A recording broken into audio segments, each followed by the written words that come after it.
100 રૂપિયાના 12 સાબુ સસ્તા કા સસ્તા મમ્મી રૂપિયા લેતા હોય કે ભાઈ જો અત્યારે કેવું હમું છે જો ઘર બેઠે ભાઈ આવ્યા છે ને તો બધી વસ્તુ મળી જાય. હું લીધું જોશ ને કે કપડાનું આ લિક્વિડ લીધું, સાબુ હાથ ધોવાના, ઠામું ટકવાનું પાવડર અને વાસણો ટકવાનું લિક્વિડ. ના ભાઈ છે ને હરતી ફરતી દુકાન કહેવાય, કેમ કે અત્યારે પેલા છે ને આપણે બધું લેવા જવું હોય તો બધું લીઝ કરવું પડતું નતું. હવે કેવું હમું કા હવે ટાઈમ ખોટી ન કરવો પડે. ભાઈ કેટલી વસ્તુ જોઈએ. શેમ્પુ નાગર બધી નક્ષ તું કઈ વેસે ભાઈ અમાર નક્ષભાઈ દુકાનમાં બેસી ગયા અને નાના મોટી જી વસ્તુ જોતી હોય ને બધી વસ્તુ મળી જાય. તો આ હાબુ કેટલાક ના હોય? 100 રૂપિયાના 100 રૂપિયાના કેટલા છે? 100 રૂપિયાના 12 સાબુ સસ્તા કા સસ્તા મળી જાય.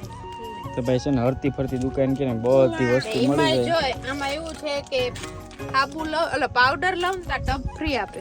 તો જે આપણો ટોપ છે એટલે પાવડર મેં લીધો નથી હમણાં જ પપ્પા 5 કિલોની થેલી લઈ અને તો હું લઈ લે તમારા ટબ તો આવી જતો. તો આવી બધી મસ્ત મજાની ભાઈ હરતી ફરતી દુકાન છે એટલે ભાઈ ઘર બેઠે બધી વસ્તુ હવે આપણે પહોંચી જાય. બરાબર મારી મમ્મી આવી. મમ્મી રૂપિયા લેતા હોય કે